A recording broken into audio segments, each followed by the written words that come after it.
सपने वो नहीं होते जो हम सोते वक्त देखते हैं, सपने वो होते हैं जो हमें सोने नहीं देते। तमिलनाडु के रामेश्वरम में जन्मा एक दुबला पतला सा लड़का। घर इतना साधारण कि शाम होते ही अंधेरा छा जाता था। लालटेन जलाने के लिए भी तेल सोच समझकर खरीदा जाता था। 2 वक्त की रोटी भी कभी मिलती कभी नहीं। पैरों में चप्पल नहीं, सिर पर पक्की छत नहीं, लेकिन आंखों में एक बहुत बड़ा सपना, आसमान में उड़ने का।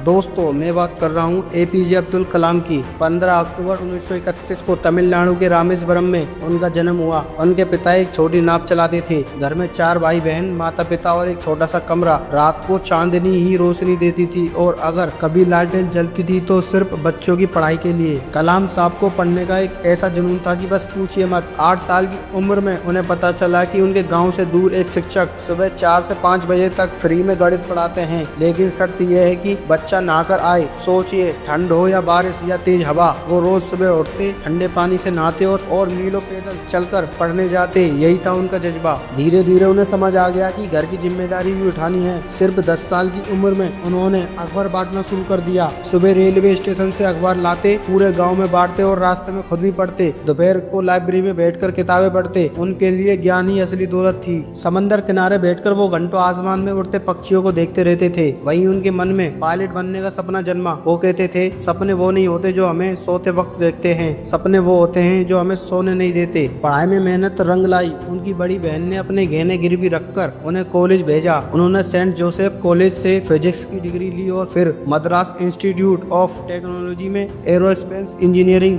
करने पहुंचे। एक बार प्रोजेक्ट में देरी हुई तो डीन ने साफ कह दिया, 3 दिन में पूरा नहीं किया तो स्कॉलरशिप खत्म। उन 3 दिनों में उन्होंने बिना सोए काम किया और प्रोजेक्ट पूरा कर दिया। उस दिन उन्हें खुद पर भरोसा करना आ गया। फिर आया वो मोड़। उन्होंने एयरफोर्स की परीक्षा दी। देहरादून इंटरव्यू के लिए गए। सिर्फ 8 सीटें थी और उनकी रैंक आई 9वीं। सपना टूट गया। वो बेहद टूट चुके थे। ऋषिकेश चले गए। गंगा किनारे बैठे थे। मन में गहरे निराश विचार आ रहे थे। तभी उनकी मुलाकात एक संत से हुई। संत ने कहा, बेटा, असफलता अंत नहीं होती, ऊपर वाला तुम्हारे लिए कुछ और बड़ा सोच रहा है। ये शब्द उनके जीवन का टर्निंग पॉइंट बन गया। उन्होंने खुद को संभाला और वापस लौट आए। उन्होंने DRDO ज्वाइन किया। फिर आगे चलकर इसरो में काम करने लगे। शुरुआती दौर में सुविधाएं लगभग ना के बराबर थीं। केरल के तुम्बा में एक चर्च को वर्कशॉप बनाया गया। रॉकेट के पार्ट्स साइकिल और बैलगाड़ी से ले जाए जाते थे, लेकिन हौसला वो आसमान से भी ऊंचा था। 21 नवंबर 1963 को भारत ने अपना पहला रॉकेट लॉन्च किया। फिर 1989 में SLV-3 मिशन फेल हो गया। रॉकेट समुद्र में गिर गया।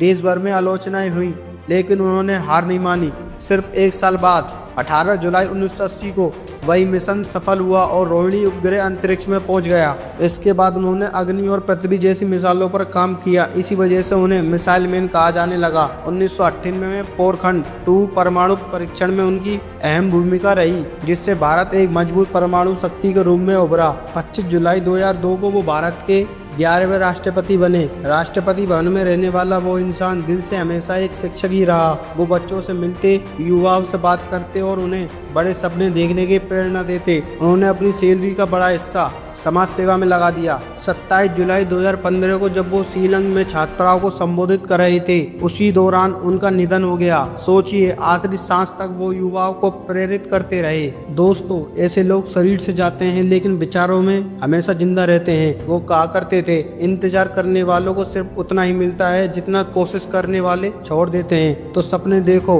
बड़े सपने देखो और तब तक मत रुको जब तक उन्हें पूरा ना कर लो। वीडियो पसंद आया हो तो लाइक, शेयर और सब्सक्राइब करना ना भूलें। मिसाइल मैन को दिल से सलाम।